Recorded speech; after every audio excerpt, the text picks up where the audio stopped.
বিজেপিক বাদ দি এবাৰ নিৰ্বাচন খেলি চাবলৈ দিলীপ শইকীয়াক আহ্বান বিপিএফৰ প্ৰাৰ্থী দুৰ্গা দাস বড়োৰ বিপিএফৰ প্ৰাৰ্থীজনক অচল পইচা বুলি কটাক্ষ কৰিছিল দিলীপ শইকীয়াই এই কটাক্ষৰ পিছতে উভতি ধৰিলে দুৰ্গা দাস বড়োৱে দৰং ওদালগুৰিৰ ৰাইজে জানে বিজেপিয়ে 20 বছৰে কি কাম কৰিলে বিজেপিৰ সাংসদ সকলো চলি থকা পইচা নহয় উন্নয়নৰ বাবে এবাৰ ৰাইজে বিপিএফক আদৰি ল'ব বুলি মন্তব্য দুৰ্গা দাস বড়োৰ মই প্ৰথম দিনাই আপোনালোকক কৈছো কালাইগাঁৱত যে মই কোনো কাৰণত বিৰোধী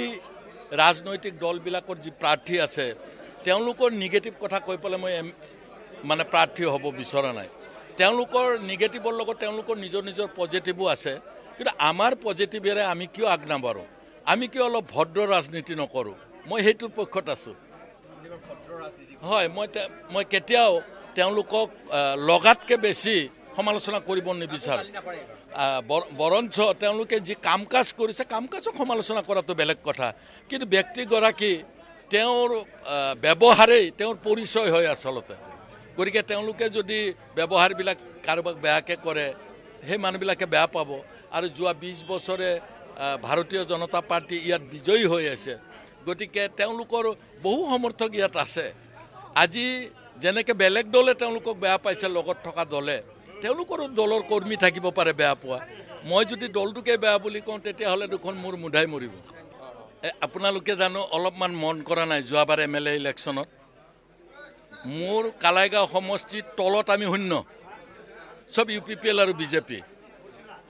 আমি ৰেকৰ্ড ভোট পাইছোঁ 61,000 প্ৰায় আমাৰ মাজবাটৰ MLA চৰণ বড়ো ডাঙৰীয়াৰ তলত একেবাৰে শূন্য MCLA যিবিলাক আছে তেওঁলোকে বিজেপি আৰু অন্য দলৰ UPPL দলৰ কিন্তু চৰণ বড়ো যথেষ্ট ভোটৰ ডিফাৰেন্সত জিকিছে গতিকে সদায় সকলো ঠাইতে MCLA ইলেকশ্যন MLA ইলেকশ্যন আৰু MP ইলেকশ্যন বহুত পাৰ্থক্য থাকে আজিৰ দিনটোত ভাৰতীয় জনতা পাৰ্টি কেইদিনমান আগতে মাত্ৰ তেওঁলোকে বিজয়ী হৈ চৰকাৰ গঠন কৰিছে কিন্তু সেই বুলি যিসকলে 20 বছৰ MP গিৰি কৰিলে এটা ৰাজনৈতিক দলে তেওঁলোকে ইয়াত যিখিনি কৰিব লাগিছিল তেওঁলোকে